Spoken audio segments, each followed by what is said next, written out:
The opinions expressed by the host and guests in this show are not necessarily the views of Children's Health Defense.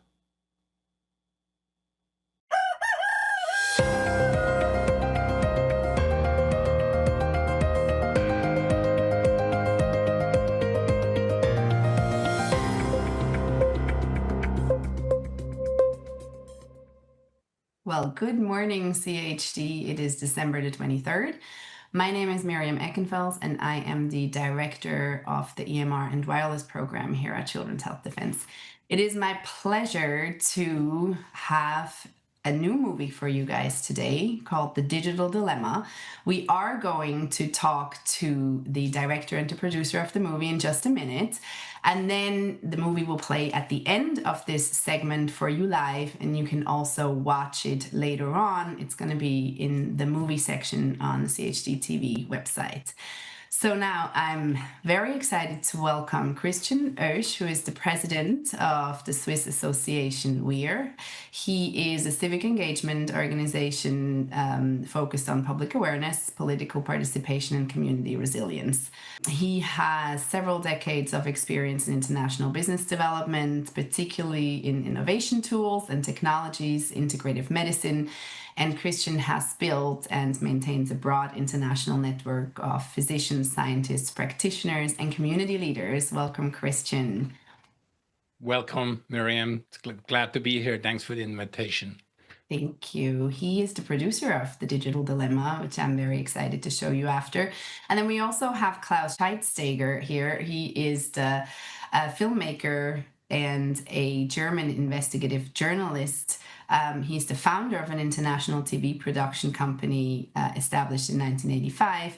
And for nearly 2 decades, he has produced, broadcast, and cinema documentaries examining telecommunications, public information, and global industry practices.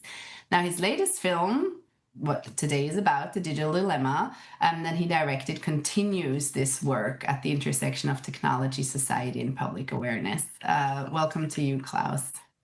Thank you so much for your invitation. I'm very happy to be with you.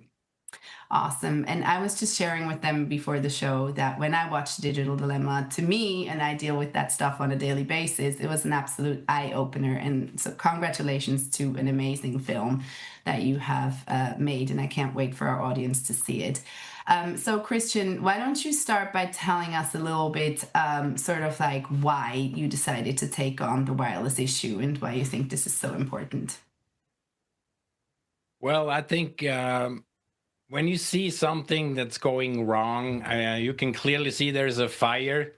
You don't just, walk by. I think you stop and put out the fire. So since I've been in the health industry, alternative and integrative health as a CEO for international platform, I always had to do with health. And I recognized for the longer time, but especially in 2019, when they rolled out the 5G mobile technology, that's the 5th generation mobile technology.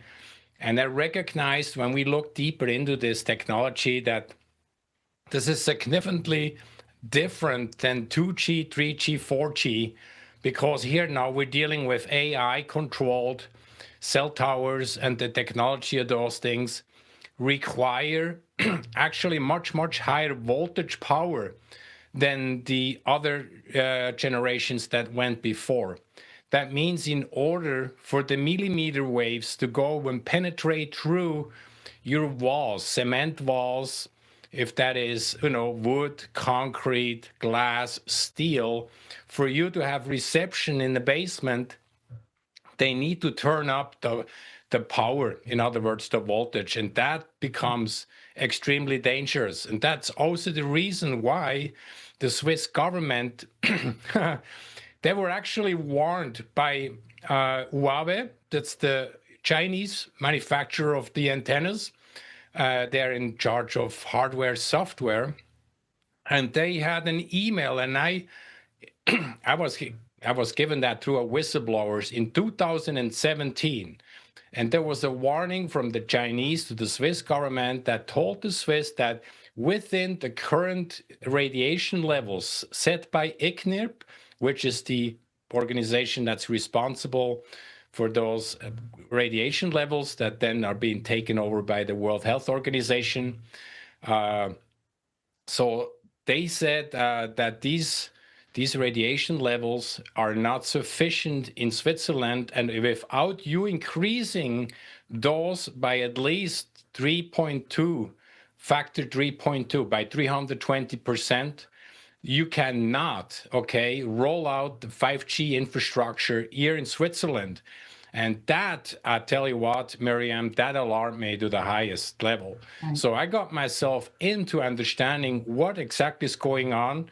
There's 3 providers in Switzerland, and they had to go and do an auction of those concessions, and they paid altogether about just under $400 million to get those concessions. So in other words, those 3 providers entered a contract with the Swiss government to actually put that 5G infrastructure in place. And they knew exactly, okay, the Swiss government knew exactly that with the current radiation levels was set by the environmental laws in Switzerland, it was absolutely impossible to get this actually done. So they withheld that really crucial information and they went ahead. So now we have a real mess. And that is really what actually launched me into becoming active here in Switzerland. And then over this platform is called 5G AD. It's like 5G goodbye. On that ticket, we did a small group to then go for a seat in the National Congress. And we did really well in utilizing this 5G platform to sensitize, this thematic, 5G in Switzerland, and it actually worked out really good. So that was quite a few years ago, Miriam. In the meantime, with my partner Danielle Laubscher together, we're fighting this like absolute crazy. We have now we've decided 9 cases in the Supreme Court here in Switzerland, the Bundesgericht. And we have 15 more cases that are the Supreme Court level. So we have wins and we have partial wins, and we're going for it at every level. And we have filed criminal complaints against certain government, officials by actually committing fraud and not following, the guidelines of our laws and our rights. And so this is what motivated me over everything, Miriam. And of course, coming from the health industry, we know what EMF and RF, are causing. What based on the electrosmog issues, it's substantial, those health issues, and I'm sure we will go into it more deeply. Right, absolutely. Thank you for that. And I just want to point out that, your story in Switzerland is an example, but this stuff happens all over the world, right? And in the US, our emission standards are actually much higher than most of the European countries, including Switzerland. And so, the movie talks about that, but it also, has a lot of US links to it. So, Klaus, as an investigative journalist and filmmaker, what motivated you to direct The Digital Dilemma, and what story is the movie telling, and what were you hoping to bring across? Okay, it's now exactly 20 years ago that some so-called electro-hypersensitive people were telling me that they have an enormous problem. And so I started some research because they gave me a present, a book from the United States from a certain George Carlo. The title of the book was Cell Phone Invisible Hazards in the Wireless Age. And so I presented the story of his life as a scientist to the French TV. I used to work for the French TV and produce for them regularly.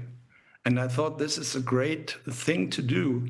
And during my research, I found out about the litigation, an ongoing litigation.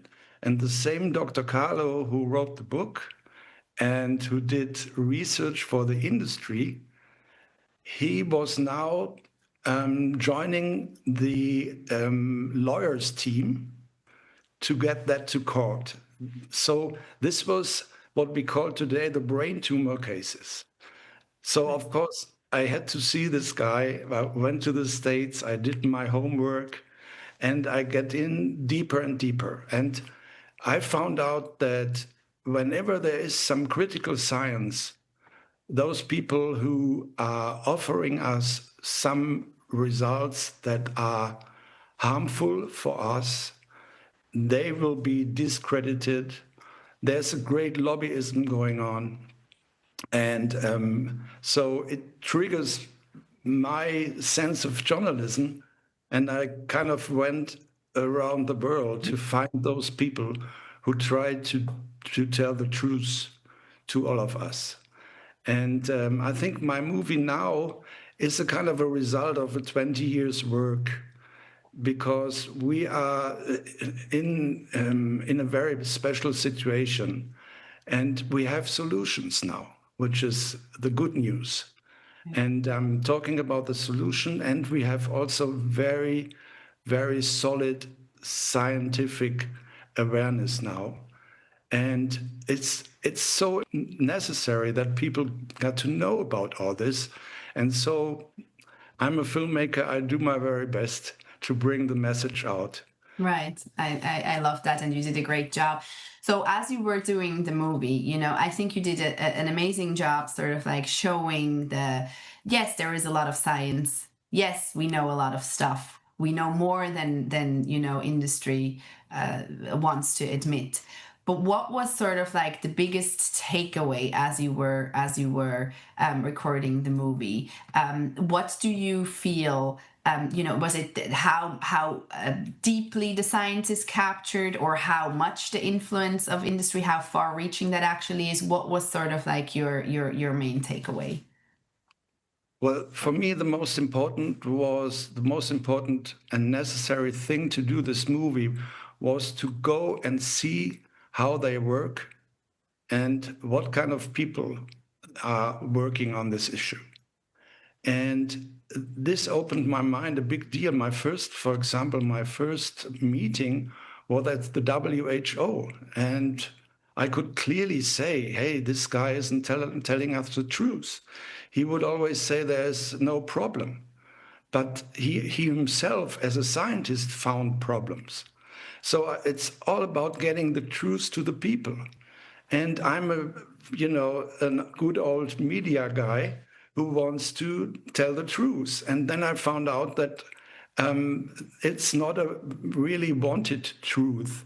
And what triggered me a lot was the fact that there are so many people suffering, and that we are like David against Goliath, And so this is also why I took Christian within the movie. What he is doing in Switzerland should be done worldwide.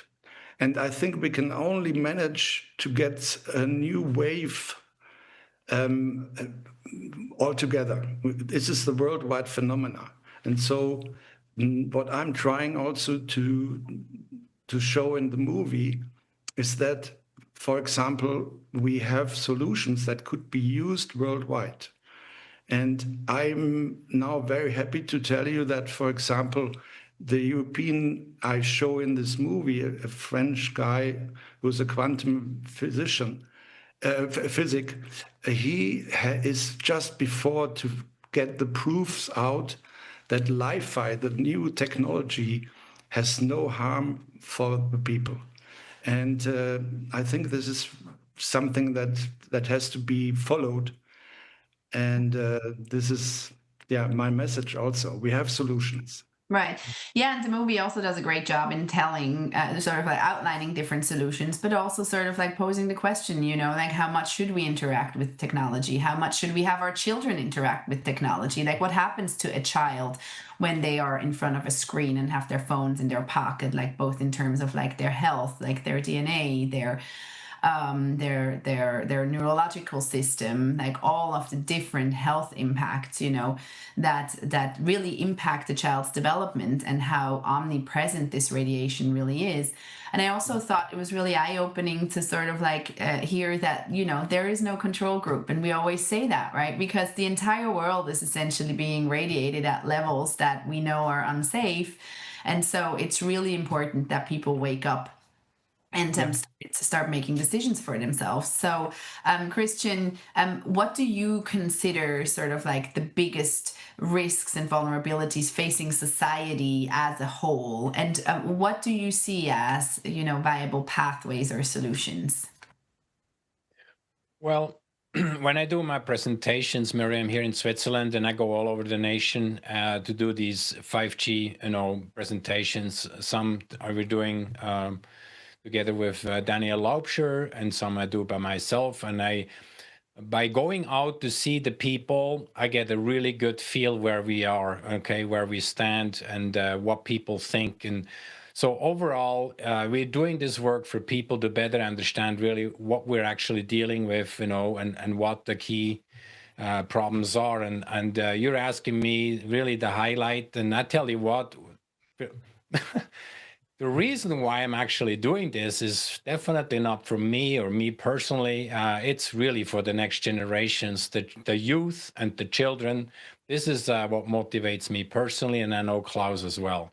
So that drives me. So when a couple, when I see parents, or when I see a mom or a dad pull out a handy, and it's a cell phone, a smartphone, or a tablet, and just kind of passes that on to a 2-year-old to watch 2 hours, of movies. In other words, replacing the babysitter, so to say, with such a device. We know today that those devices are actually considered weapons. So, once we understand the technology, and once we understand how dangerous those things are, because these handies, these cell phones, smartphones, they are sending and receiving. So it's just like nothing different, not much different than the cell tower outside your house. Your handheld device, okay, is also sending and receiving, and we understand those frequencies extremely well. I worked 2 years for a top professor who was absolutely top informed about physics, and he's into all sorts of these electrosmog problems. So, yes, my number one thing is really that we can get parents to understand how harmful these gadgets are, and then from the parents then follow right on over into the schools, because we have so many schools. They're just, the whole school is set in wireless technology. Everything is wireless. And these children are exposed to these wireless devices all day long. And we now have worldwide excellent studies that are coming out that show absolute evidence that the cognitive problems are declining. I mean, we have worldwide a problem in the schools where kids can no longer really produce what we've produced just a few years ago. So it's going downhill really, really fast, and we need to do something about it, as fast as possible. And so Klaus and I are both, in an agreement. We can't do this work, with presentations going from, city to city. It has to be through a video, a movie, a documentary. And this is really the work that's actually come out of this motivation, that we can really get this tool, this video, this documentary as a tool into everyone's responsible parent, and especially parents, with children. So we can absolutely stop these kids from being babysitted with such a dangerous device, that these kids no longer watching those videos and all the gaming on those handheld devices, because it's extremely dangerous, and it's got a huge health effect with the electrosmog. Right, absolutely. And one thing that I thought surprised me when I was watching the movie is that countries like China and some European countries actually go away from using tablets and wireless technology in school because they realized how much it impacts children's learning negatively, whereas we here in the US we're considering, having digital means in classrooms as a form of advancement of education, which it is not.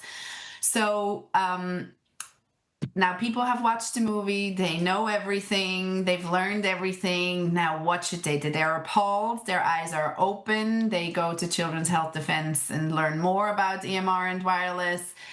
What's the next step? What do responsible citizens in the US, but all across the world, what should they do? You're Klaus, directing Christian. it to me. I'll go first. Klaus Yeah. can definitely expand. Okay, so I think this is a fantastic question, Miriam. And I tell you what, we'll make it pretty simple. I mean, once people watch, and I think you can, comment to that. Once the people watch those 90 minutes, the full length of this video, they will be motivated to do something about it. And what do? I think, get to the city meetings and show this video to the city council members. It's just almost like Tupperware parties. Show this video, instead of YouTubing, watching all the silly stuff, right, that has, 25 million views and you haven't learned anything, just wasted your time. Find the responsibility in yourself and take that responsibility and organize, an evening where you, number one, start with the family. The whole family watches it. So once the whole family have seen it, then you can think and make a list of who could be interested the next. And it's just this is how I see it, use this as a tool, information, because without having the information or education that comes along with this documentary, you can't make an educated decision. And I think, Miriam, you can speak to that. What was it that triggered you to consider this documentary to be shown on the Children's Health Defense platform? I mean, this is a question back to you. What was it that really triggered you? What Right. part of the documentary? Right. I think it is an excellent overview of the entire issue, both in terms of exposure from screens, in terms of industry manipulation of the science, in terms of what we already know, but also, then the entire network rollout, the 5G, the cell towers, the broader implication that has on the planet, the environmental impacts on bees and trees and pollinators, our food chain, our reproductive rates, all of that. I think the movie does an amazing job of amplifying the magnitude of this issue, because I think that's what people really need to understand. This is a global issue. And while it has very local, implications, it is really something that we as a society, as a human species, need to be concerned about. And so, Klaus, I know you're not done telling stories. So what's next? Oh, well, I'm doing very special screenings, with discussions in cinemas, and I'm invited in different various countries. And it's very interesting because I can tell people are kind of shocked because they don't know so much, even though we are working so hard, but the awareness is not there yet. So I think to get this awareness and to get this issue into the discussion outside the mainstream is very important. And also what we did is we tried to get the best scientists together to show clear results on a long term, because studies are mainly stopped after 1 or 2 years. But if you see it on a long term, you can tell there's a great health impact, and we are still trying to get also these messages out. And it's a very complex thing, of course, but we're still going strong. And this is so fantastic that I have people aside like Christian, who is also in the movie. What he is telling us about today is also in the movie. So I'm kind of optimistic that the message is out, and it has to be more and more people like you, and we can make it all together. Awesome. Thank you so much. Thank you, Klaus. Thank you, Christian, for coming. Thank you for making the movie, and thank you for sharing it with us. For those of our viewers who want to be more involved in the EMR and wireless space in the US, I encourage you to go to 704nomore.org and sign up for our newsletter, and also follow us on social at Stop 5G Near Me on all major platforms. And now stay tuned for a screening of The Digital Dilemma.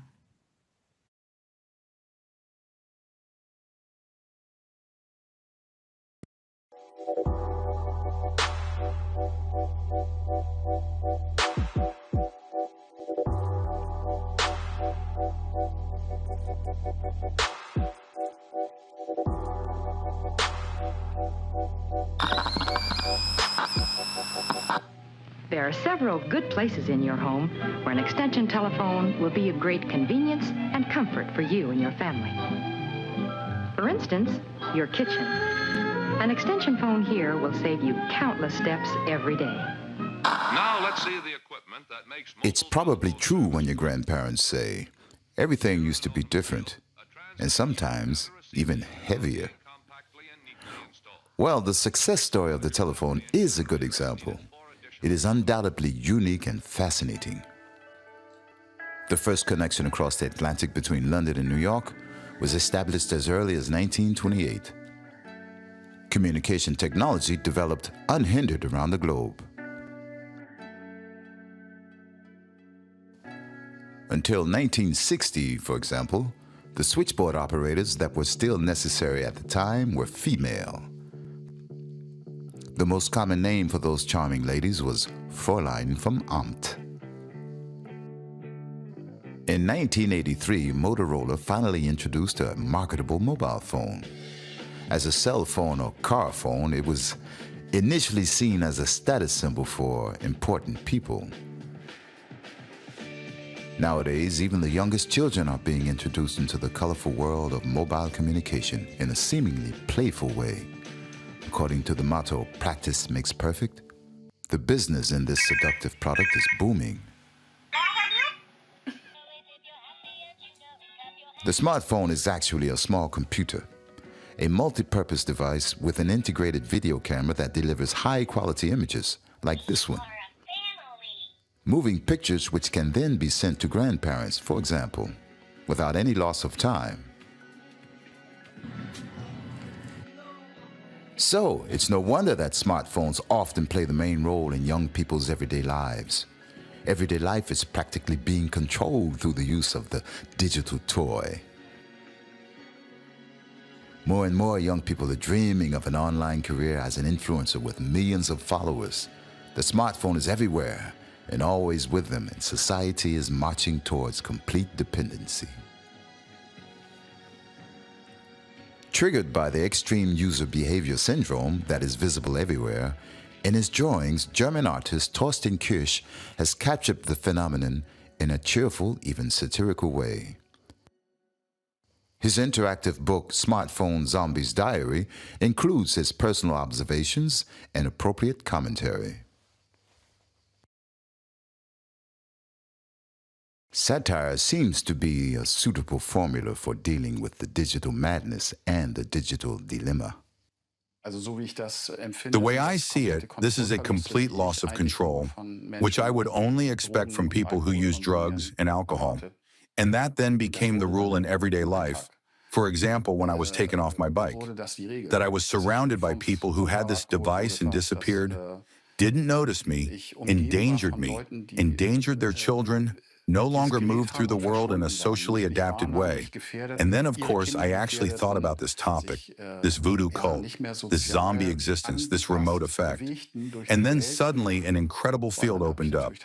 I also had to do it out of self-protection because I already had a smartphone myself and really felt what potential it had to really get me hooked. Doctors compare addiction to smartphones with classic addictions such as alcohol or nicotine. Do we actually still have control over our behavior, or have our actions long been externally controlled from wherever we are?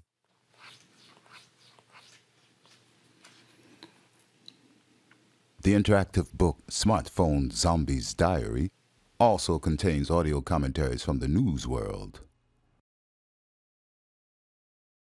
Doctors compare addiction to smartphones with classic addictions, such as alcohol or nicotine.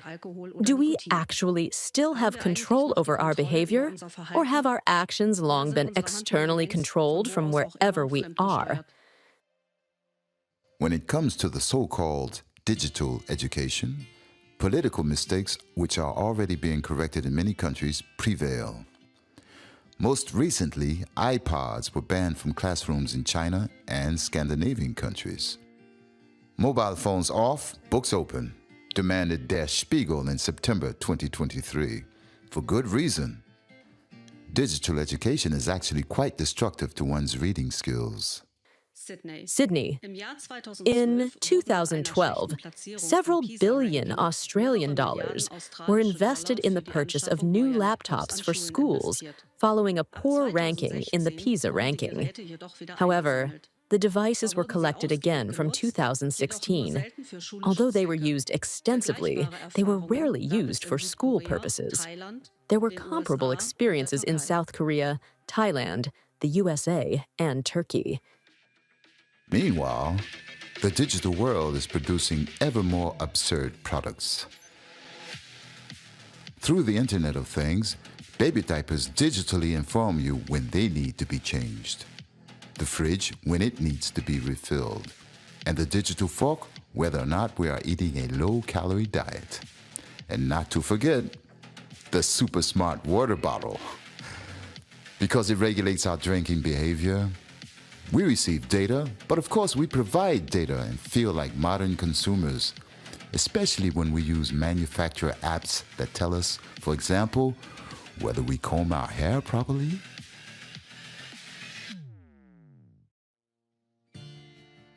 Needful Things is what the illustrator Kirsch calls the blossoms of the digital world.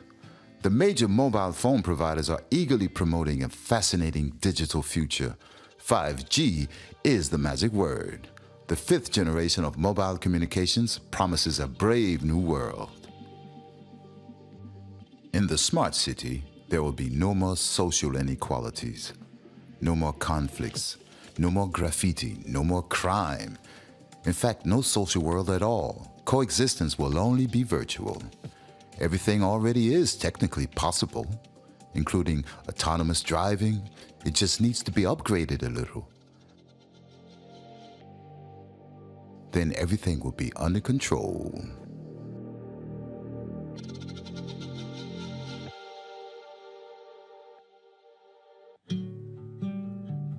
Brussels in the summer of 2023. The Belgian capital is a construction site in many places. Like in all metropolitan cities, Brussels is preparing for the future. After all, according to research, by 2050, 70% of the world's 10 billion people will be living in large cities. Digital surveillance of the masses is, of course, an issue, as is the most environmentally friendly and fluid form of transport possible. The change is visible. The European Parliament has its seat in a prestigious glass palace in the center of Brussels.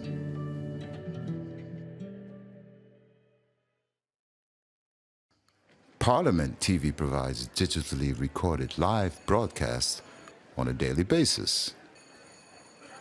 The scandals that last came to light in December 2022, involving obviously bribed parliamentarians, suitcases full of cash, and manipulated committee meetings are a thing of the past, apparently. Everything seems to have remained in the flow as before. Critics are already talking about a culture of impunity. After all, it can't be what shouldn't be. This apparently also applies to the issues of mobile phones. Back in 2020, two members of parliament, biologist Michel Rivasi from the French Green Party and physics professor Klaus Buchner from the German ÖDP party, had already taken on the ICNEP. the International Commission for the Protection Against Non-Ionizing Radiation. For example, mobile phone radiation, which has actually been, in fact, eluding the whole cell phone radiation issue since the mid-90s, and unfortunately have not been and still aren't protecting the consumers.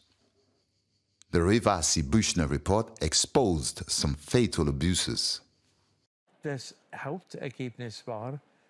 results showed that these people have ties to industry, which could affect their impartiality. While they must reveal these connections, there were occasions when such disclosures were not made clear.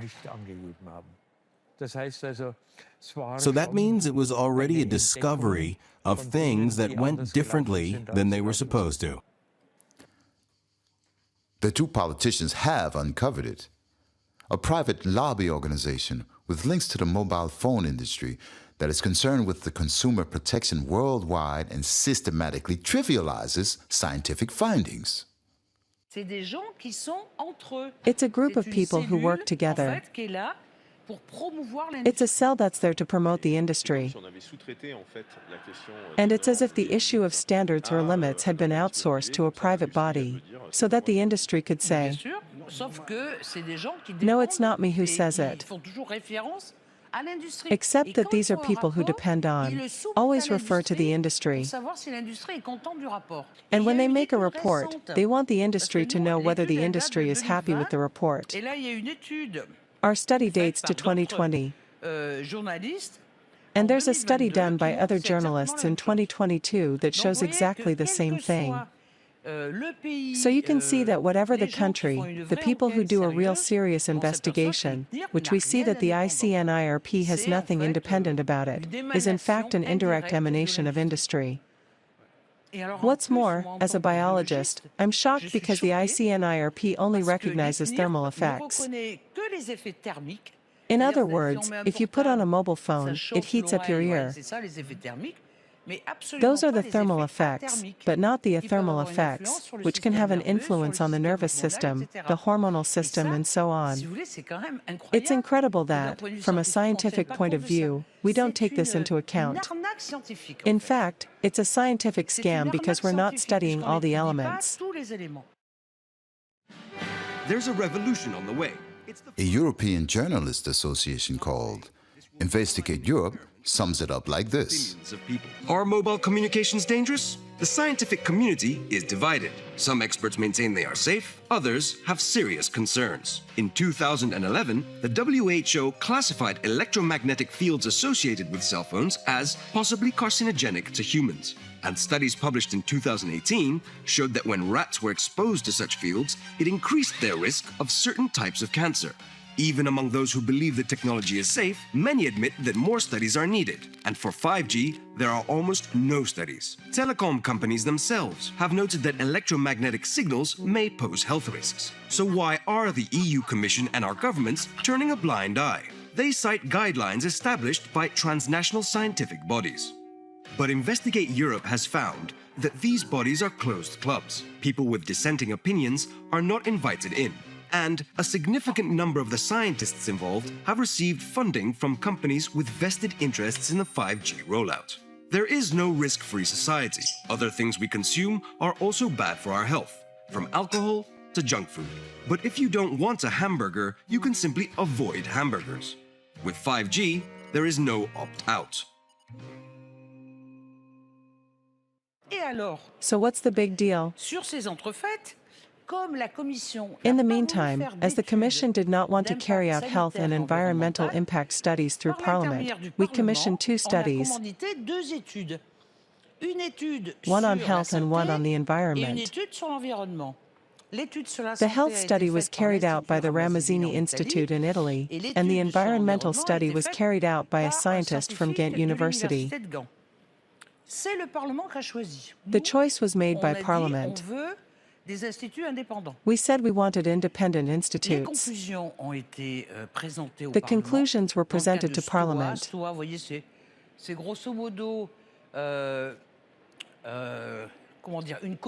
In the case of STOA, it's more or less a committee within Parliament that brings together all the people who have some scientific knowledge.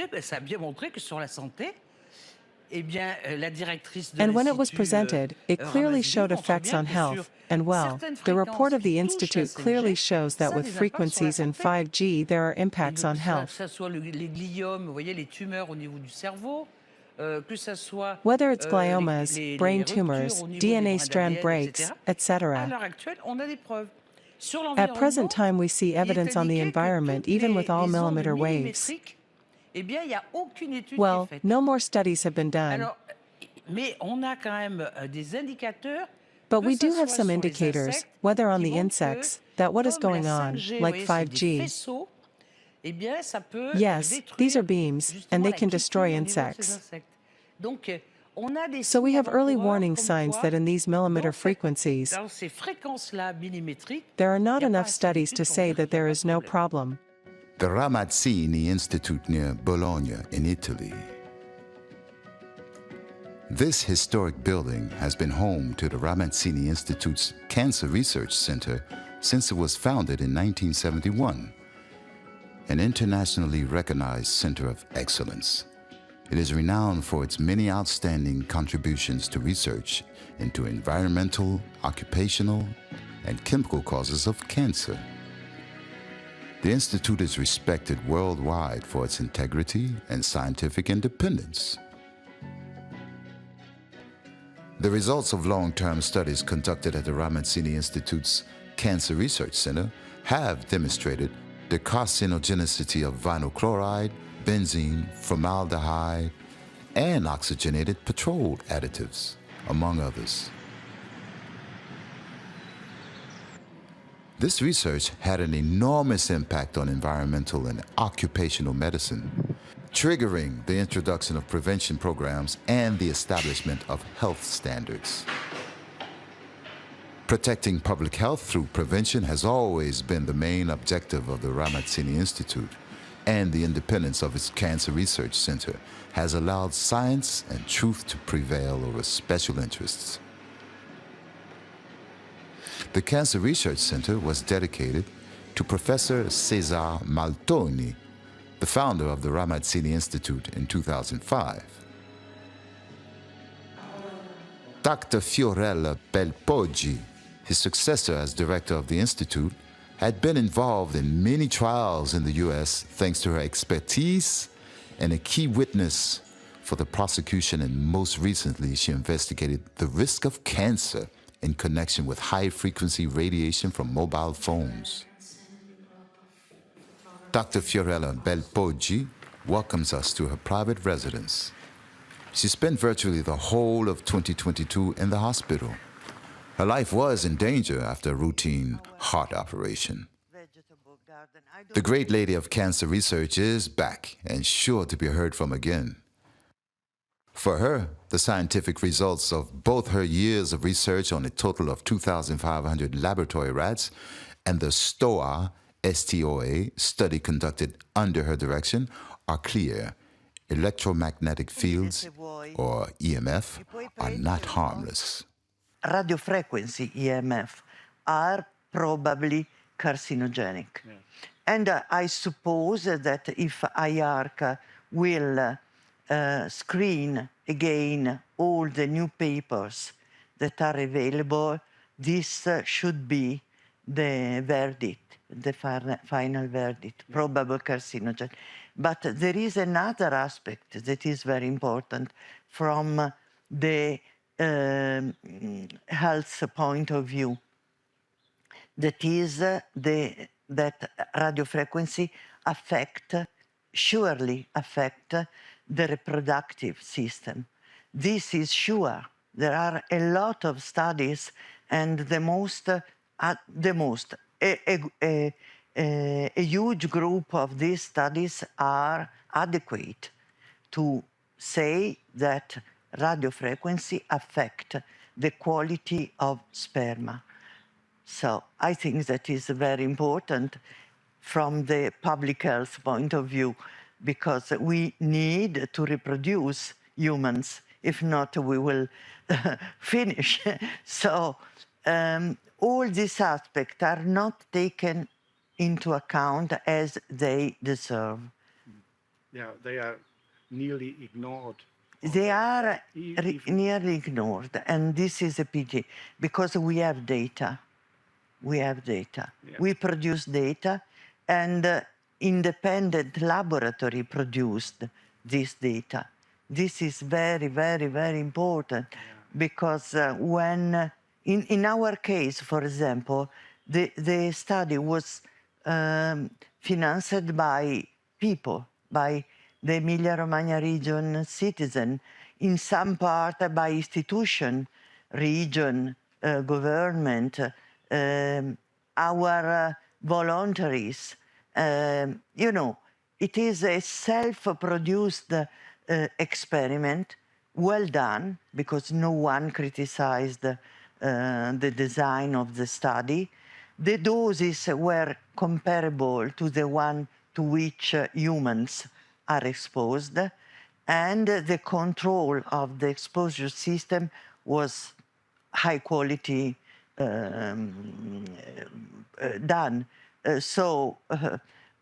The study has not criticism, as someone is claiming it has. It has not. I am in the field from 45 years, and I know very well how a long-term bioassay could be performed, should be performed.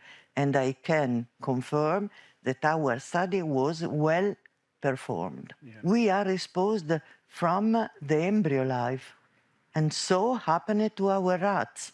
This is the reason that we have seen this kind of rare, because brain tumors and schwannomas are rare tumors. But if you expose the individuals, animals or humans, from the embryo life, you can observe the increase of this tumor before the death for other causes. In the human population now, we have a problem because we have not the control group. All people is exposed all over in the world. And so how we can compare data? This is the reason that probably we have not statistically increased the level of these tumors in the human population, because we compare not with the zero exposure, but with the environmental exposure that is common to all people in the world. Yeah. So this becomes very, very different. Parallel to the Ramazzini study, the government-funded National Toxicology Program, or the NTP, in the USA produced astonishingly similar results to those of Baldpazzi's team. The head of the study at the time felt compelled to combine the worrying results with an urgent appeal. Because of the widespread use of cell phones, even a small increase in risk would have a serious public health impact. And in the meantime, rather than telling people, if you are concerned, this is what you can do, the health agencies need to promote precautionary measures, especially for children and women, because in children, the risks could be greater due to the increased penetration, as well as the sensitivity of the developing brain to tissue-damaging agents. So finally, what is the lesson learned? We should no longer assume that any current or future wireless technology, including 5G, is safe without adequate testing, because to not do so is not ethical. In fact, what people doesn't know is that the real problem at the moment is the mobile phone, that no one is afraid about, no one has fear about, and they have fear about masks, but not about their own phone. They take it close to the testes, and we know that testes could be affected by radiofrequency.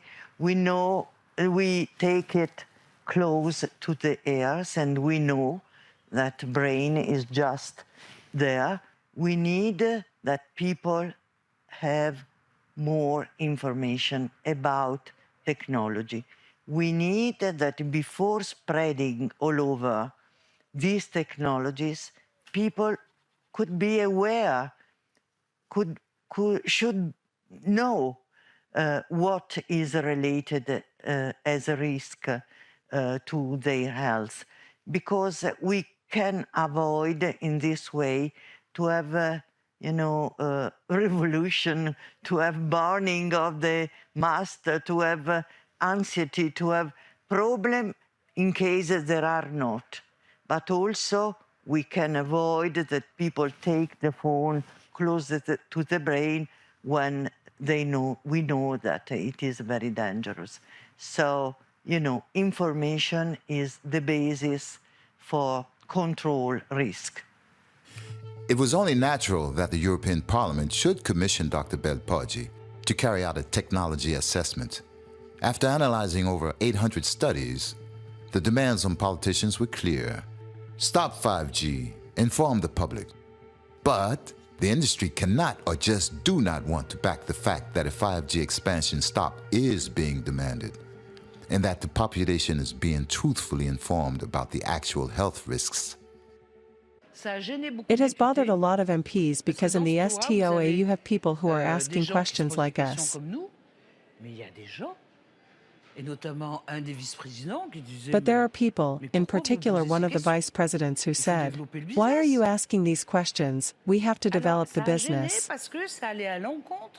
And that bothered people because it went against what the Commission was saying. So instead of asking other scientists to produce a report, they tried to kill the Ramazzini Institute.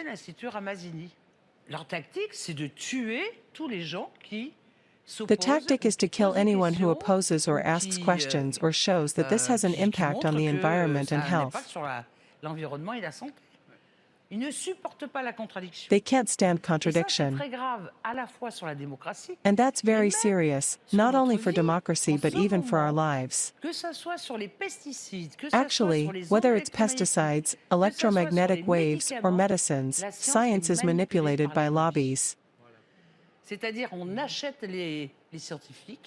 In other words, scientists are bought off and made to sign articles they didn't write. For Monsanto, for example, it's all papers written by Monsanto and signed by university scientists. They are being bought. This means that the private sector, mainly industrial, have taken power over the sciences that are critical. Because science is about understanding reality. So there can be no criticism on those studies. Well, rather than carrying out counter-expertise to show that the Ramazzini Institute study does not agree with them, they don't do that. They discredit the person. Professor Christian Kreis has written several books about the manipulation of science. It's the same as Otto Walke's joke back then. Science has established that smoking is not harmful after all, and was signed Dr. Marlborough. I laughed about that as a teenager. Logical thing about that, Dr. Marlborough does a study that says that smoking is not unhealthy.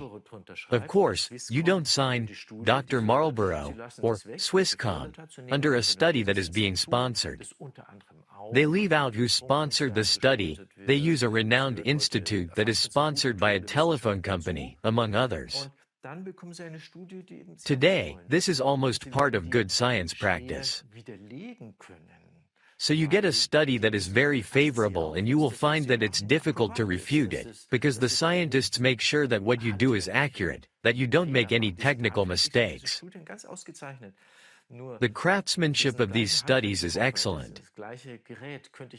It's just the same craft cases. I could also use the same device with completely different questions. And then I would get completely different results. The trick is that we always hear tenths of truths or fifths of truths. And certain things systematically fall by the wayside. And then we have a scientifically trend, unambiguous study, a clear scientific result, and we are led to believe that it is science and that science has established this. Well, of course they are scientists, but this is abuse on a massive scale because the other side don't have a chance to speak and is deliberately not given a chance to speak. For 25 years, if you look at the history of science, you only need a few cases. It's enough if you beat 1, 2, 3 in public and finish them off. Then the others will think twice. But these are really the highlights, that when very, very uncomfortable scientists appear, they are taken down. The first step is actually to ignore them, simply not to report on them. But if they can no longer ignore it, if the people are too good or have too much publicity, then the last resort is to simply defame them, to stop focusing on the issue. Play the man, not the ball. So it's not about the matter at hand, it's about trying to make the person who said it look bad. Like in football, because he plays football too well. Because they can't get rid of it. There are some very prominent examples of this in the history of science over the last 50 or 70 years. But they're not that frequent, because it's enough for a few of them to get a good talking so that the others will think twice about taking on the big industry. Most of the procedures are much, much more subtle, even in the pre-selection stage, so that people who really do economics, critical politics, critical statements, young academics, don't really move up these days. In other words, they hardly need to be really told off anymore.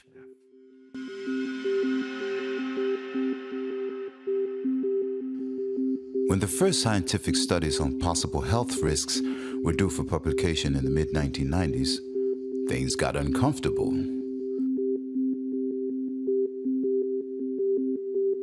A team led by Professor Henry Lai of Washington University had found so-called DNA strand breaks in animal experiments.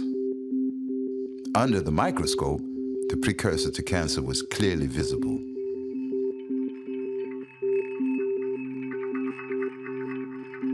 One conclusion is that radio frequency fields can damage DNA. And of course, when you damage DNA, the cell tries to repair.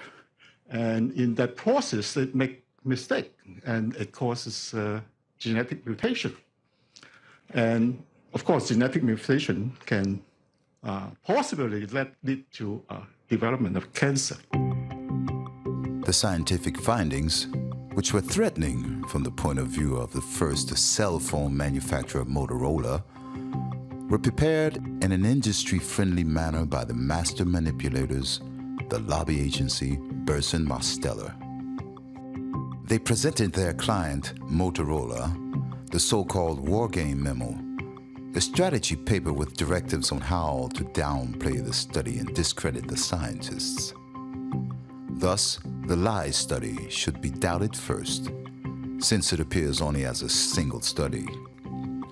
In this context, the paper referred to examples from the past where scientists were discredited because their results could not be replicated by other research teams.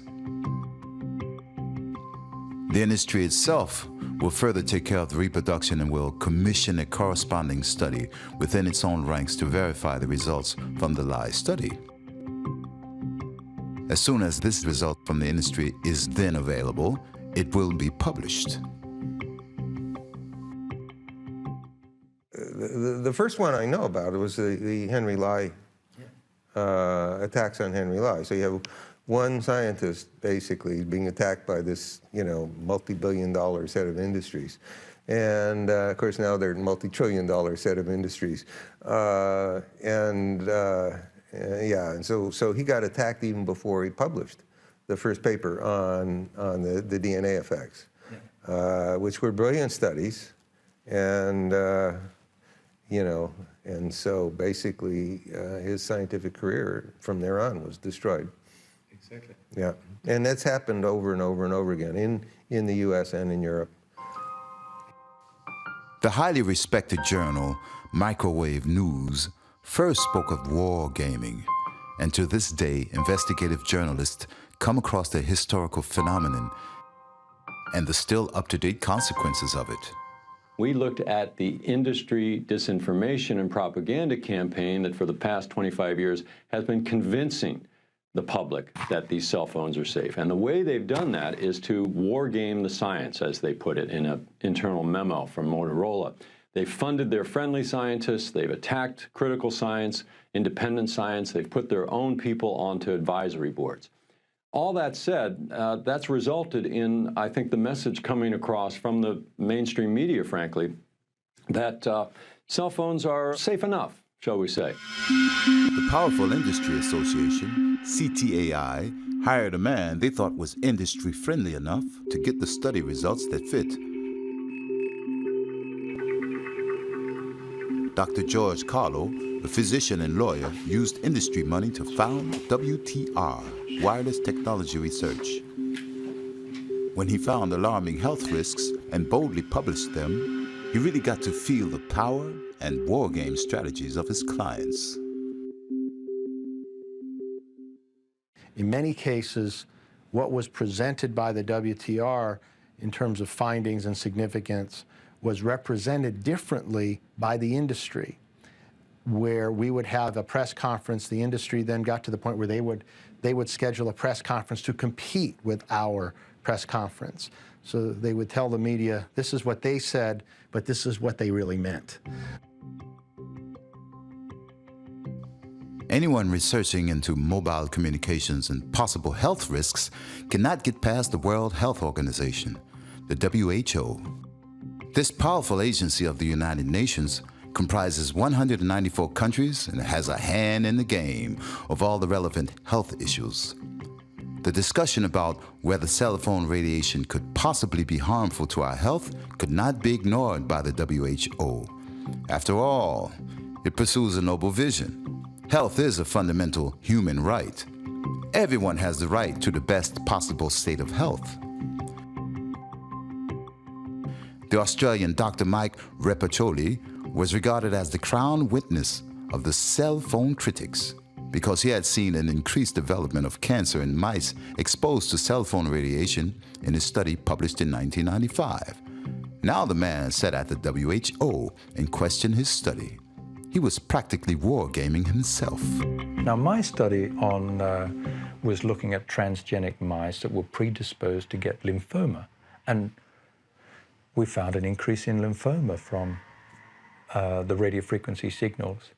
And we spent 6 months going through that study to find out what we did wrong, because we thought, heavens, we don't know why there should be an increase in lymphoma, and we still don't know. He finds a problem and still can't figure out where the problem comes from. And therefore, there is no problem. We have not found any evidence to suggest that these phones are not safe. Dr. Mike Repacholi felt very secure after all. All he was the official voice of the WHO.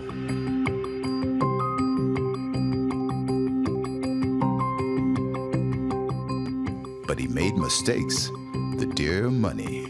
The funding that comes from industry has to go into a separate pot, and then it's provided to WHO.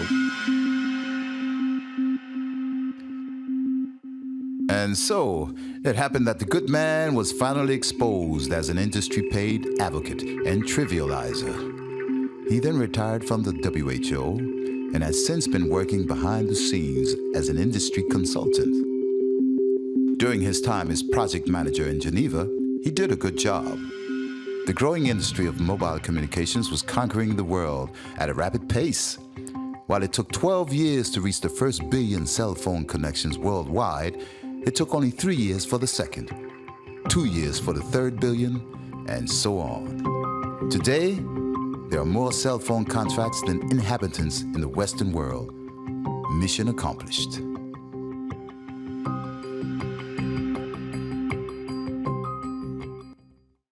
You have to look at it now in terms of what we know the other EMFs do and that is we know that they cause huge effects on the brain, including neurological and neuropsychiatric effects. We know they produce attacks on the DNA of our cells. We know they produce oxidative stress, which is involved in almost all the chronic diseases. We know that they produce hormonal effects of a wide variety of sorts. We know they produce reproductive effects, which are incredibly damaging. And so my prediction is 5G is going to be worse on all of these things, and and then there's cancer, which of course is a problem, and so you know that we're going to have really horrendous effects from 5G, and so the plan is, as you may know, is to put out tens of millions of these new antennae without doing one single biological safety test, and that's absolutely insane. At the highest U.S. civil court, the Superior Court in Washington, D.C., are being held hearings on the so-called brain tumor cases for over 20 years. It's the biggest compensation case of all time.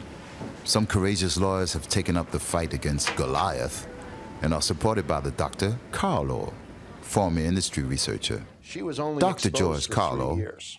is advising the But she had plaintiff's no lawyers, competing causes, the and the lead way law she firm Morgan Roth and Morgan Her Roth. phone was, she laid the antenna right in her head, and this is exactly where the tumor developed. And the thing about that was that she had a rapidly growing tumor that Dr. Brotbar, Dr. Black, and others testified. They said they'd never seen anything like it, that the tumor accelerated so quickly. If the plaintiffs are proved right, it's going to be expensive. In each case, we've been seeking in excess of $150 million. Why that high? Well, these are serious injuries that are causing damages both to loss of income, to medical bills, and as well as pain and suffering. So those categories, we think that based on these severe injuries, that there should be severe damages. In addition, you can get special damages of punitive or exemplary damages, which are because of the seriousness of the intentional acts of the cell phone industry. We're alleging that they intentionally misrepresented, misled these plaintiffs as well as the public by indicating that there was no negative or ill effects of cell phone usage when in fact they knew that that wasn't true. So we are also seeking these special damages because of the seriousness of their intentional tortious acts. U.S. television reported on this. You are looking at an X-ray of the brain of Michael Murray. The white mass to the right is the cancerous tumor he had removed. Murray was a cellular technician for Motorola. Is there any doubt in your mind that your work with cell phones caused your brain tumor? I have no doubt of is the use of the cellular phone at work, because I would put it to my left ear. To compound matters, Michael Murray often tested the cell phones at peak signal strength with a signal booster for hours at a time. That would put the phone at maximum power. That would be the highest power level. And like the others, Michael Murray believes the cellular phone industry has placed profits ahead of its public responsibilities. I feel they know. They have to. The brain tumor cases are reminiscent of big tobacco. The industry cannot, indeed must not, admit to such a problem. If you admit this as a company, then you may have millions or billions in compensation claims. That's not possible at all. Then you're ruined. In this respect, there is simply structural dishonesty. Because if you tell the truth, you may lose your livelihood, perhaps even more. In this respect, this economic system plays in a direction that simply tempts or almost forces you in some areas I am not allowed to tell the truth. If something has gone wrong, has been so damaging, then you are not allowed to say so because the economic sanctions, but even the justiciable sanctions, are simply far too great. That's why this phenomenon doesn't just exist in mobile communications, not just in the radiation industry, but in all industries. And especially in something like mobile communications, which is so commonplace for everyone, it would of course be fatal if there were any kind of uncertainty. In other words, consumers are being lied to, and those lies are being spread far and wide. Due to the industry-driven trivialization and denial of the danger to their health, clever lobbying and industry-friendly appointments to key strategic positions, most doctors are probably also inclined to follow the no problem slogan. But there are doctors following a holistic approach, such as the head physician at the Swiss Mountain Clinic, Dr. Petra Wiekel. At her clinic in Castanada, digital stress is eliminated thanks to a low-radiation environment designed for staff and patients. Here at the clinic, we don't use wireless mice, nor Wi-Fi devices. Internet connections are only off the network cable. Mobile phones are completely forbidden. Phone calls are made outside the clinic. But we provide beautiful traditional telephones for patients. I always tell them, enjoy it. If you put your mobile phone in airplane mode, you are already protected, but it will be no longer possible with this new phase development of the 5G. Today, people are beginning to understand this. We have established an environment here that is as protected as possible. It's an ideal place to give bodies the best chance of healing. The term care or cure is used more. It is not even about that anymore. From the outside, we can do it in the same way. If we give back our body a certain self-regulating power, we can already see incredible benefits. However, in hospitals, the standard is digital upgrading. But the resulting increase in radiation exposure is not even questioned. A reduction in radiation could have a positive, even health-promoting effect for both patients and all employees.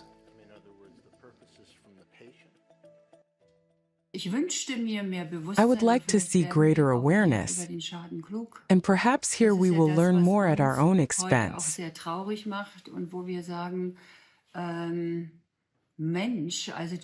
This makes us very sad, and we say, you have to be a doctor to understand what is going on here.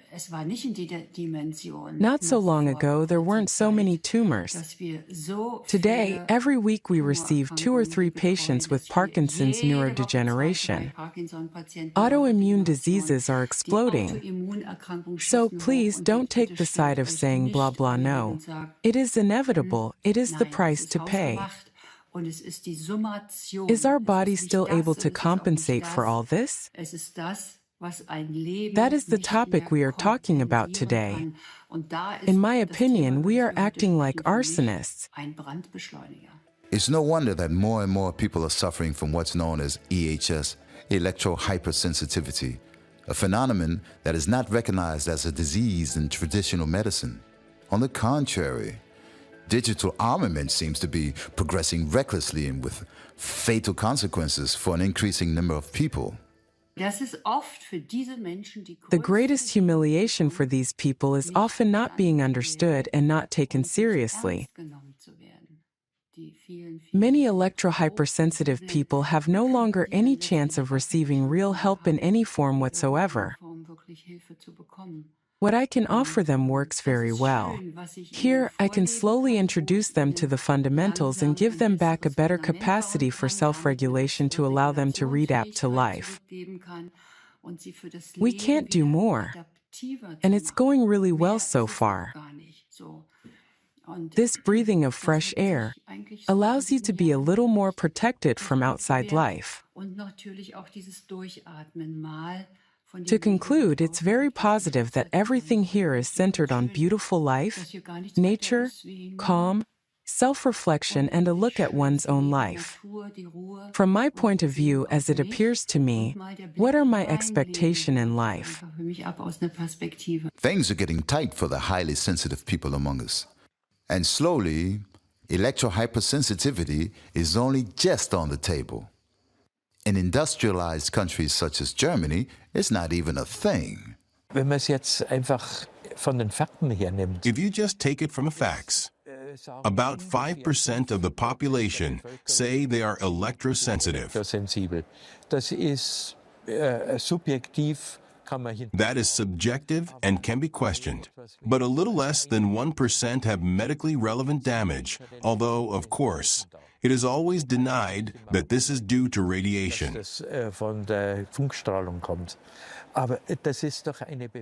But that's a large section of the population. You can't simply neglect them. Frankly, I believe what's happening here is bad. Claiming indifference to those affected is unacceptable. Cesare Reber is a successful meditation teacher from Munich. She is one of the extremely sensitive people that Professor Klaus Buchner spoke to. It began in a very typical way. I was at a meditation seminar for about 3 weeks, and when I came back in my flat, I felt suddenly exceptionally unwell. And when I went to the organic food shop around the corner, just 2 streets away, I had the feeling that I couldn't lift my arm. Then, in the organic food shop, I suddenly realized something. I suddenly felt good again. My strength was suddenly back. I say to myself, what is going on? I walked all the streets here to my home and realized that my knees were always cracking in that place and I was getting really weak. And then I just walked from all sides and looked. What is it? 2 weeks later, at the same place, I realized that a mobile phone mast had been built on a roof.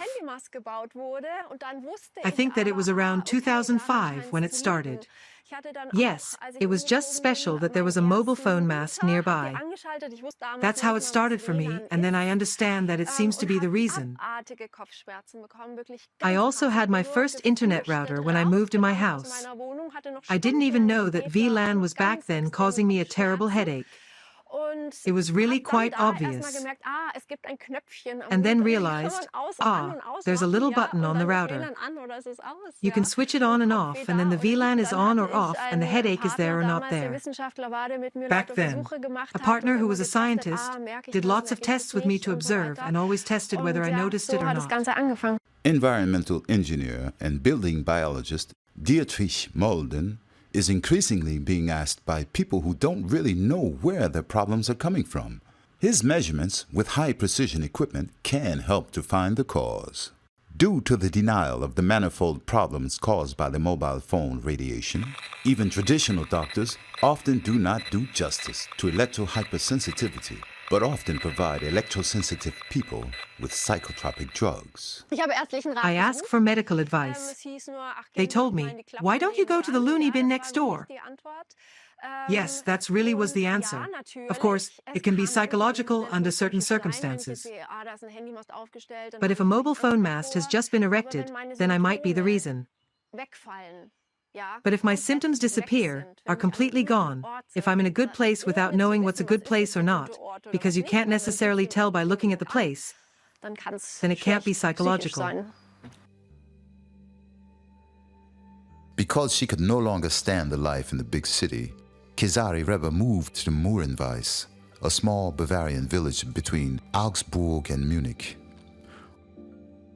Over the years, she's created a cozy paradise for herself and has turned her greatest talent into a profession, teaching the art of meditation. We were looking explicitly for a place with very, very little radiation.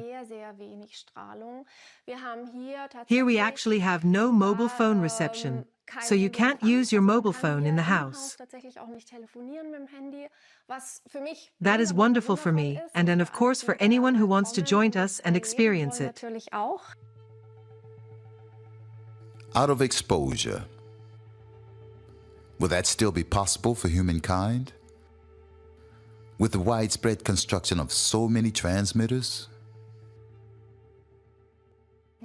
Here we have a huge mast nearby for size comparison.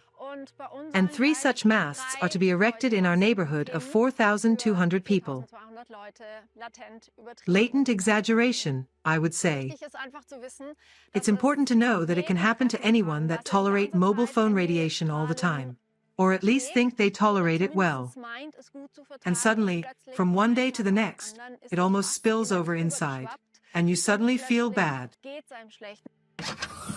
Dietrich Molden, who holds a doctorate in engineering, has been traveling as an environmental analyst since 2002.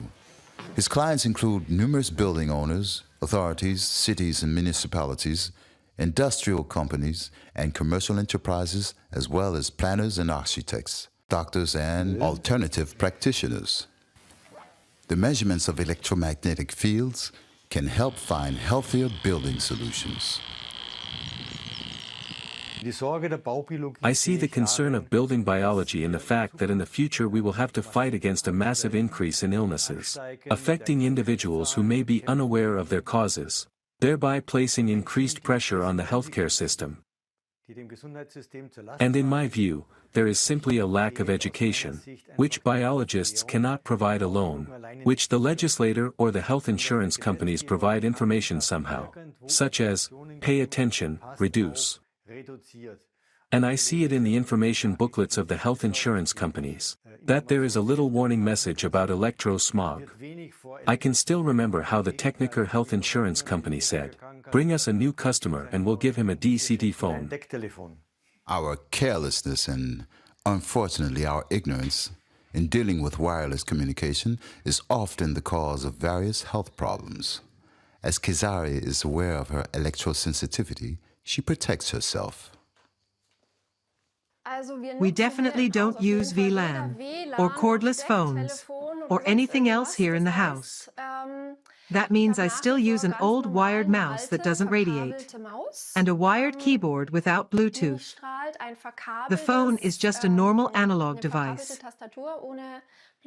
Yes, sometimes there are also some with cables that have a triangle like this. It doesn't have an aerial like this. It's radiation-free. And I've switched off VLAN and Bluetooth on the computer. In other words, we really try to leave out everything we can.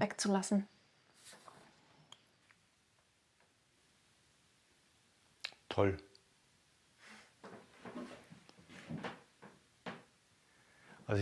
I am very satisfied. What I want is practically a radiation hygiene, not giving up technology, but using it thoughtfully and responsibly. I always use this example. When you come home in the evening and drive your car into the garage, you don't leave the engine running to drive back to work the next day. The same thing goes for switching off, switch off when it's not necessary. You have done without DCT and Wi-Fi. Providers such as T-Mobile advise not to put the VLAN router in the bedroom or children's room because of radiation exposure. Telecom points out the health risk of radio radiation. The 61-page operating instructions for the speed port state on page 21 under Safety Instructions, the integrated antennas of your speed port transmit and receive radio signals, for example. Avoid setting up your speed port in the immediate vicinity of bedrooms, children's rooms, and recreation rooms to keep exposure to electromagnetic fields as low as possible.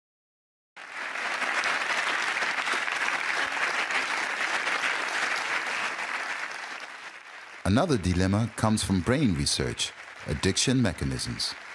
Professor Gertrude Teuchert-Nuth gave a legendary lecture on this topic at an international 5G Congress in Mainz, Germany. She took the audience on a fascinating journey into the brain. Her conclusion after 30 years of brain research is frightening.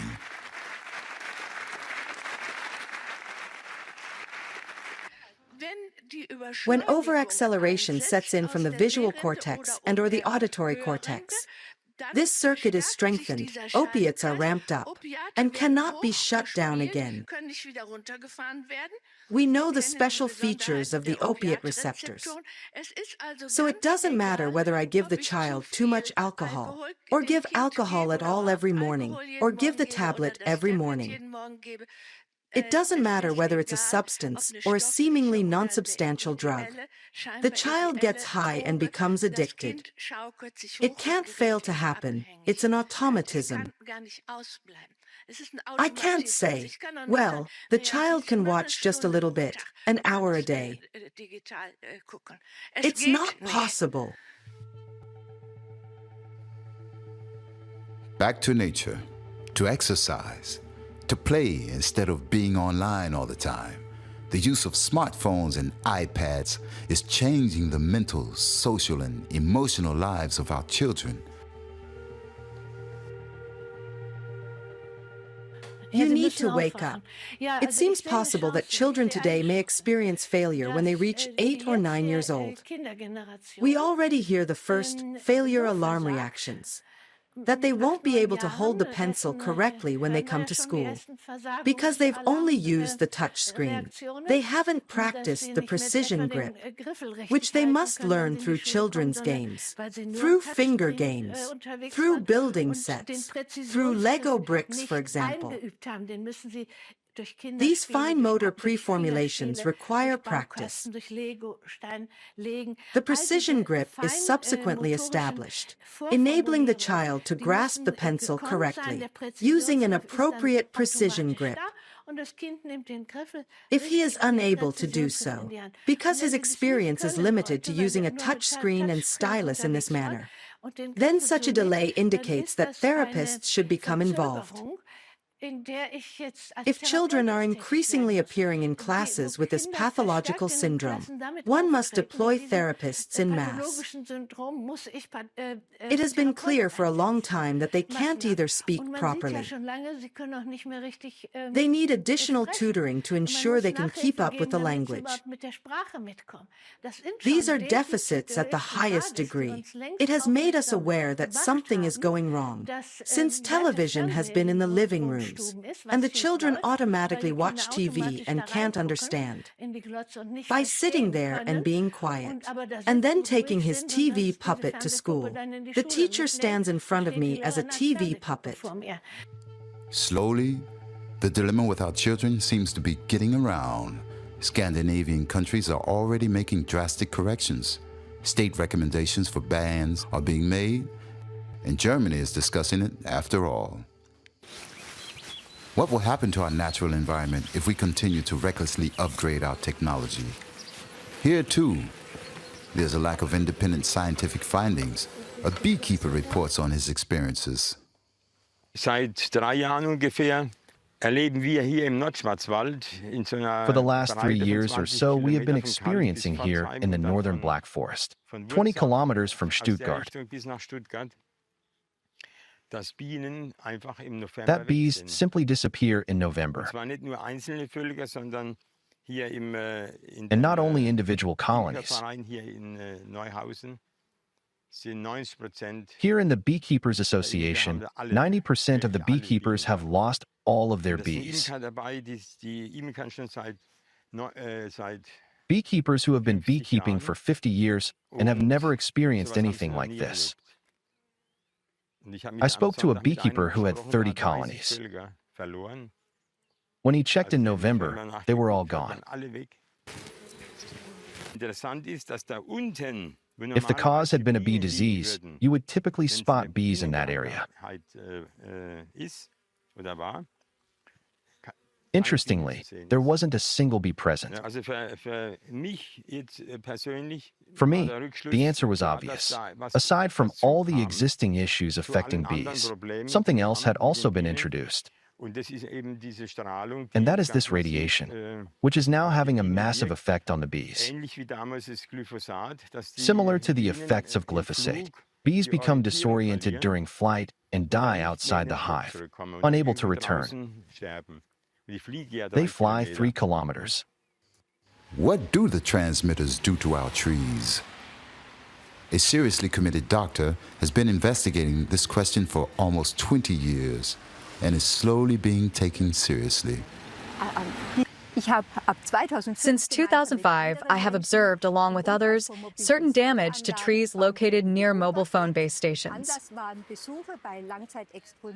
The damage, which started on one side of the tree, made us particularly thoughtful.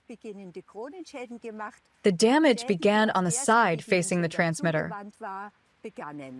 Therefore, we proceeded to document trees located at various transmitter sites and collected corresponding measurements. Here is an example. On the side that faces the transmitter, you can spot 1 or 2 lime trees. Toward the back, the right-hand area shows a noticeable reduction in foliage. If you examine the trees carefully, you'll notice that the branches are already dead, but the younger lime tree still has leaves on the side facing away. The tree on the right is quite dense at the top, while the opposite side is even fuller with leaves. An alarming number of trees in the vicinity of 2 transmitters were marked red, in other words, cleared for felling. Mrs. Waldman-Selsam has documented the fact that mobile phone radiation could be responsible for tree damage so impressively and continuously that her work is now being discussed internationally among experts. The doctor never tires, for good reason. We documented over 1,000 transmitters. This is what inspires me. At each transmitter site we visited, we noticed alterations in the trees that could not be attributed to other causes, suggesting a link to the transmitter itself. And the fact that you find it at every transmitter. In the same time, you find healthy trees again when you are in the radio shadow.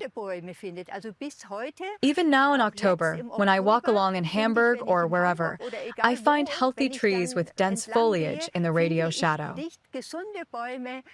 Many people also notice this contrast. Until now, it was simply the case that the experts had a shortcoming. They never considered the transmitters. For that reason, they frequently found themselves confused and never questioned whether the issue was with the transmitter, since they hadn't even checked its location.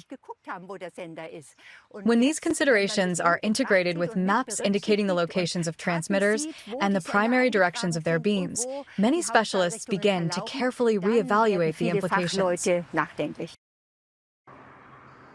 How do we get out of this digital dilemma? Some clever minds would have something to offer. First of all, we have here the elements needed to make a Li-Fi internet connection. In other words, a connection using light instead of radio waves.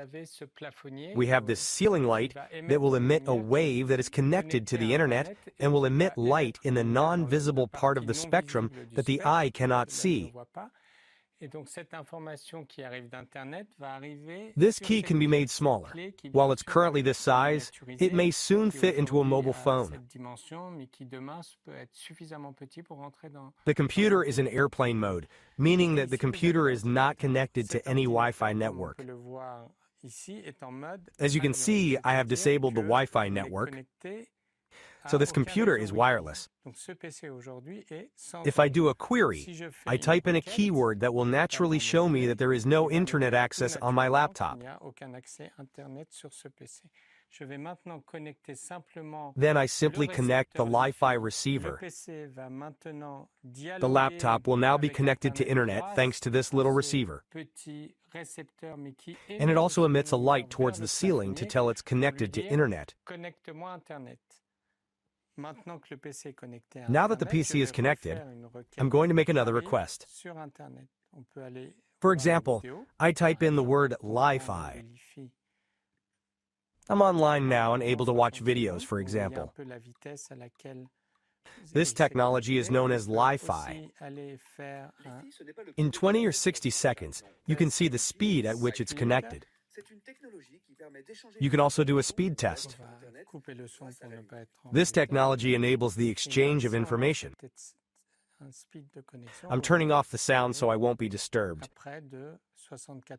If you run the test in Wi-Fi connection speed, you are almost at 74 or 75 megabits per second with a single lamp, and you're in airplane-free mode. So now I have an internet connection without radio waves, with a speed of 80 megabits per second. This means I can surf on internet and search for information without being subjected to any radio waves. Work on optimizing the technology continues.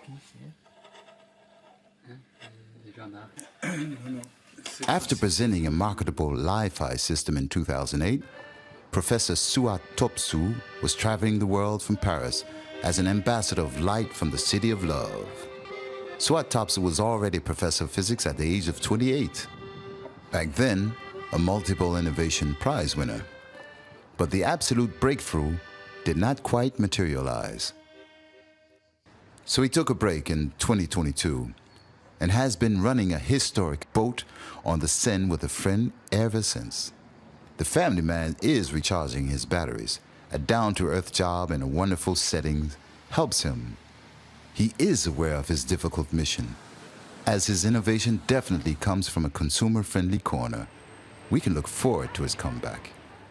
The main issue is determining whether radio waves pose a danger, and if so, what level can be considered safe for humans over their lifetime. The concept of Li-Fi occurred to me because lighting has always been a part of human life, from sunlight to electric bulbs. I thought to myself, we've got other options now. Criticizing a system is fine, but offering solutions helps avoid objections. Ask, yes, but how do we achieve it? You can do that. There are technologies that can solve the challenges facing humanity, and they are here now. We need determination, we need real political and economic will to change, and that's what's lacking today. It's not the technology.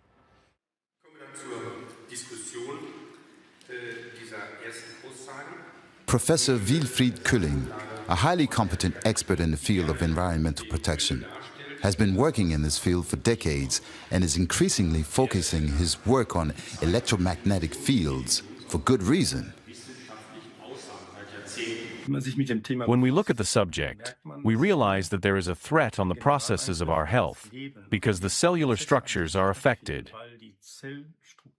Their functions are attacked, modified, because nerve cells communicate through currents. The brain waves are attacked, and we observe almost everywhere a modification of evolutionary states.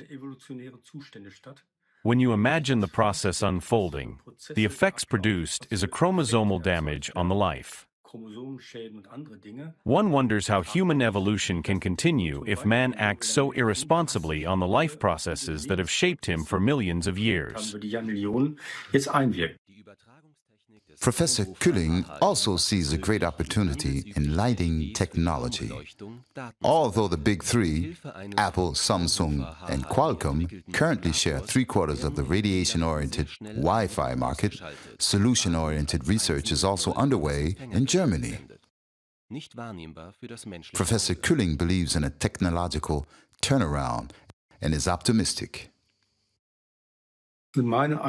Companies have been working for a long time on the development of the use of light frequencies, because it offers advantages for communication in the future.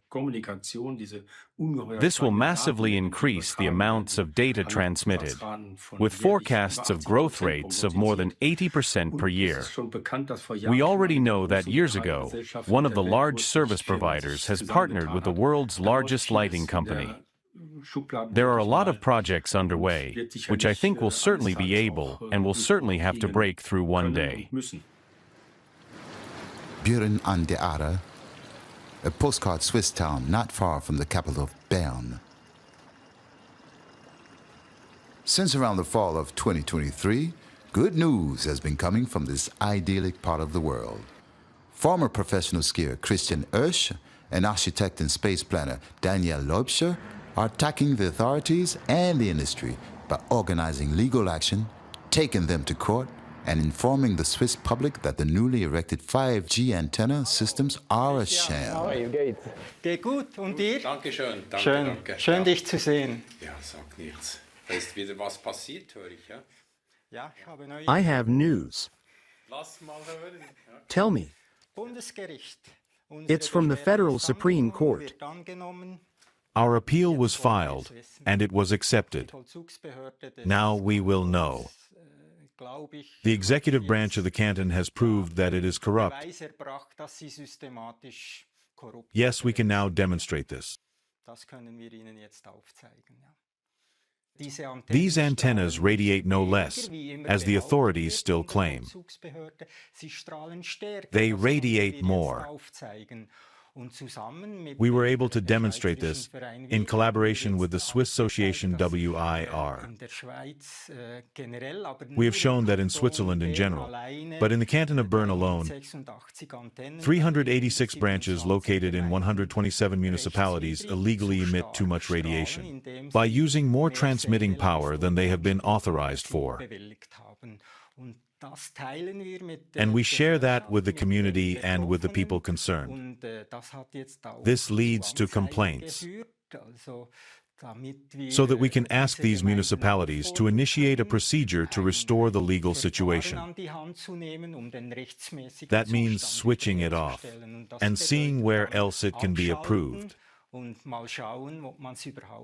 But logically, there is now a lot of resistance from the mobile network operators, because then the network would collapse. So they are still fighting back and want to go all the way to the federal court,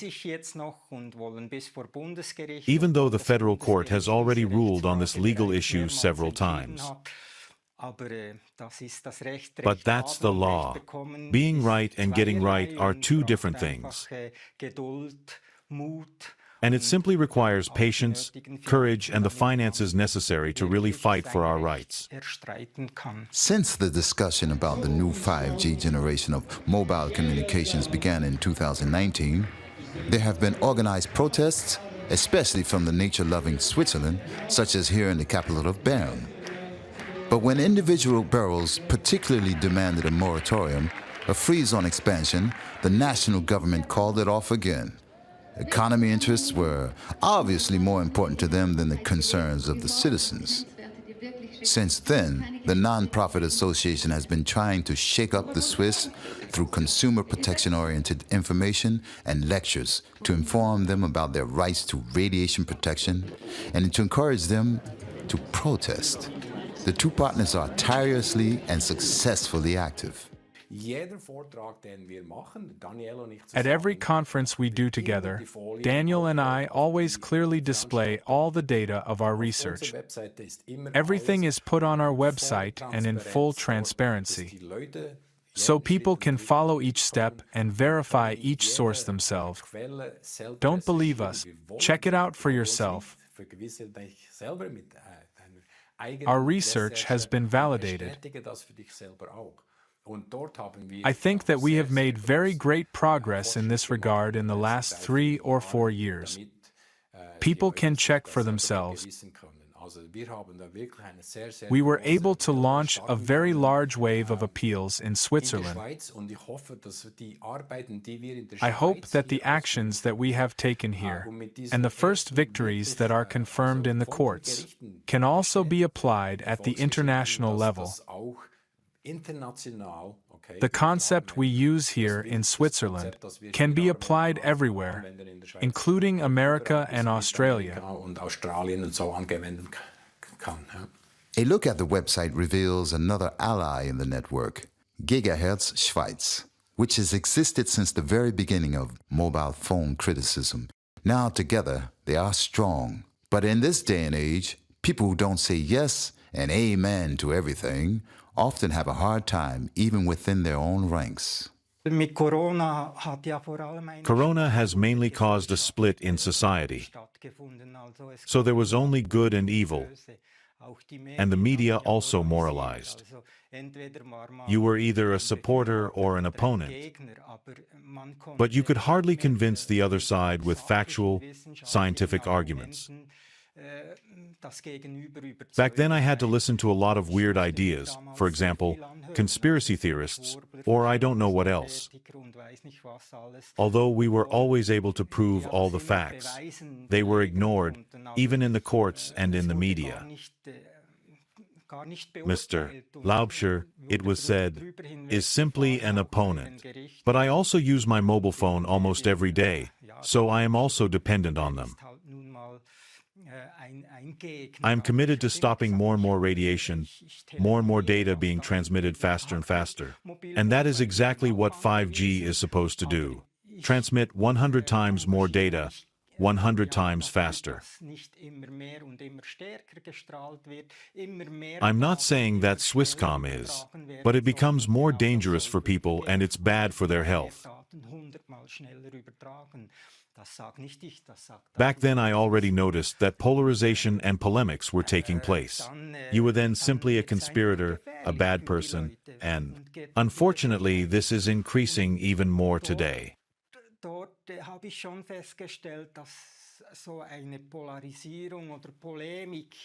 If you demand the law, the written, the valid law, you are very often politically labeled as right-wing. Although one has nothing to do with the other, people like to be pushed into a political corner.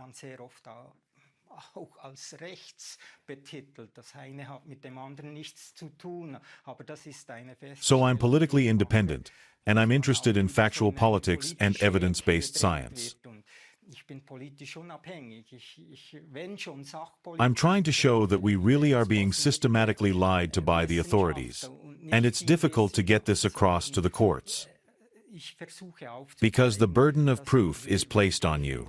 I am trying to show that here the executive power is lying systematically, and that it's difficult to make the courts understand this, because the burden of proof is then imposed on you. Well, if social development continues like this, the word conspirator may one day be an honorable word. These two gentlemen certainly don't like Stanima. Architect Lauscher has already completed the legendary Biel 100-kilometer run several times. A housing estate in northern Bavaria. Single and multifamily homes stand in the vicinity of a mobile phone base station mounted on the roof of a house. A common sight throughout Europe.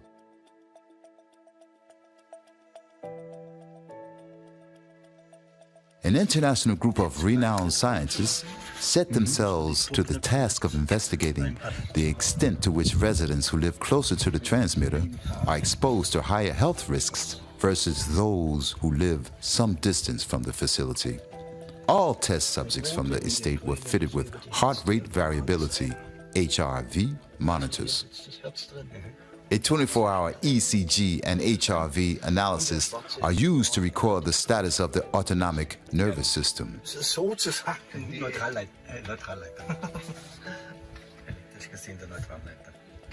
Tests and measurements were carried out in a specially erected tent near the transmitter, and phases of high and low emissions were simulated with radiation shielding. A novelty in this study entitled Athermobiological Effects of Electromagnetic Fields on the Autonomic Nervous System and Gene Integrity was the use of specially collected blood samples from all test subjects. Several hours after they were taken, the samples were at the renowned Institute of Professor Igor Belyaev at the Cancer Research Institute of Slovak Academy of Science in Bratislava. His research team used the most sensitive cell biology methods available worldwide. The results are likely to be a scientific milestone, and therefore a new basis for rethinking the digital dilemma. So now you are checking here that these chromosomes, we are capturing these chromosomes metaphases at 63x, and once these all metaphases will be come here, and then I will export it on my computer, and there I will analyze it. manually one by one in each metaphases how much dicentrics and how much rings are there, and we will check the frequency of the aberrations, whether it is damageable or not. In conclusion, the cell biological investigations of the chromosome structure showed that the changes in the genome are possible after years of above-average exposure. The increase in chromosomal aberrations observed in group V, in other words, the exposed group, indicates abnormalities that have most likely accumulated over the years. Made this water at boiling temperature. Professor Beliav summarizes the most important point of the study as follows. When we analyze the total number of chromosomal aberrations, then we also got extremely high level of statistically significant difference between exposed and non-exposed group. So almost twice frequency of chromosomal aberrations was almost twice higher in the cells of exposed group as compared to cells from non-exposed group. This study is causing quite a stir worldwide. The researchers based the observed rates of chromosomal damage on the regulations of the International Atomic Energy Agency, IAEA, and found that the usual limits were exceeded by a factor of 7.6 times higher. This study could be the basis for a new era. Dear fellow citizens, look, scrutinize, don't look away. Also look at the unpleasant things as far as you can bear it. And then draw the consequences and make changes. This is my hope. It comes through knowledge and it goes through the question, what is the meaning of my life? We can see that young people, even if they like to type on keyboard, a lot of people are now asking themselves, what's the meaning of my life? So my hope is that we could go back to those basics. Do not ban Wi-Fi in apartments or mobile phones, but replace them with light wave technology. And where this is not possible, outdoors, for example, put limit on the radiation of the waves so that it does not exceed 100 microwatts. That is my goal. And it has even been legally possible. This is an objective effectively confirmed by the courts. And my dream is that science come back to the past and scientists become again doctors. That mean to know and to spread the knowledge. I have the confidence and really the hope that there are scientists who are now looking into the matter very quickly and that it will be cognized. This confidence also inspires me. We are finally beginning to use wisely the technologies and our devices. We are starting to use technologies that are not harmful to health. My dream is that technologies and innovations actually enable social progress and human progress. I always say that innovation should enable humanity to go beyond the limits it has today into the unknown, but with respect for nature and not to obscure the future. Li-Fi is a technology that can really enrich connectivity. We learn a lot, we are networked with each other, and we can use connectivity without radiation, without risk. Therefore, my dream is that it will actually happen. This technology will be used sensibly for progress, for the progress of humanity. We simply observe all over the world an increase in critical illnesses, sleep problems, frequency of cancers that will increase in the future. So you have to think about the causes, study them, and name the elements that lead to this situation. Unfortunately, we end up ignoring it by saying, "So what are the symptoms, and what can I do about them?" It has always been clear for me. We must find the causes and not confine ourselves to the symptoms alone. Yes, I have a dream. I always try to tell my family that I never really wanted to address this subject. My dream is to finally end it, because yes, justice and law prevail. That's what I'm working towards, and then 5G, as you know, it will no longer exist. So, I dream of that, yes. I don't really know if it's just a dream or if the chances are real. But I haven't given up hope yet. My dream is for every person around the world to really understand what mobile telephony is all about.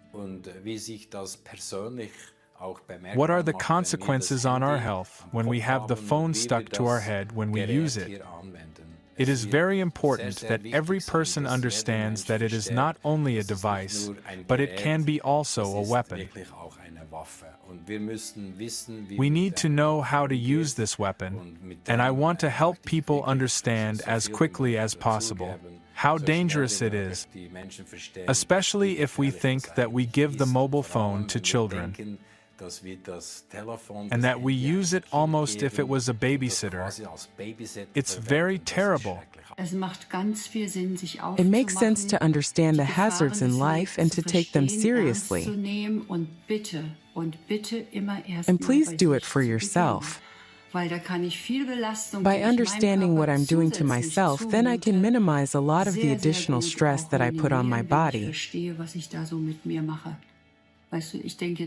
You know, I'm thinking about what we eat. I'm thinking about the tattoos. I'm also thinking about a clean and healthy use of mobile phones.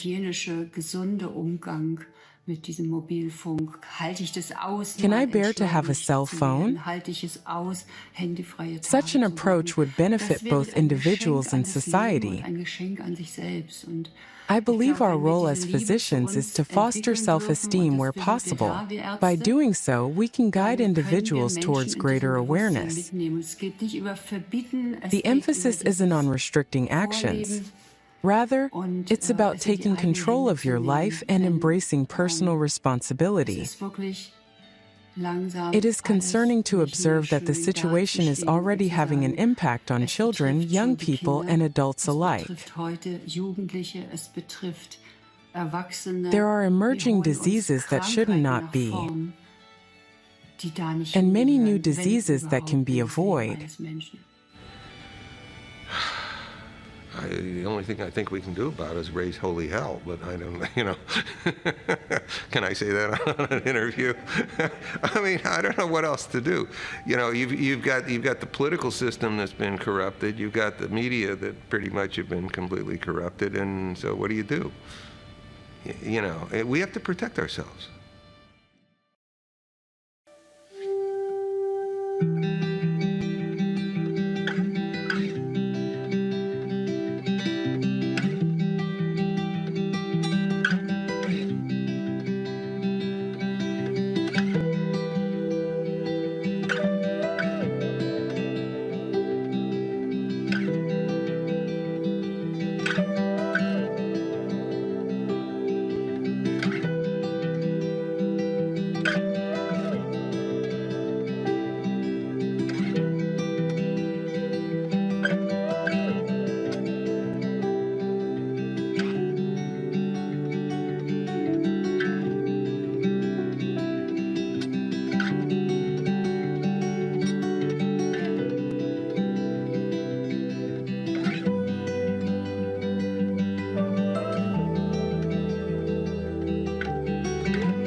This and all CHD TV programming is made possible by generous support from viewers like you.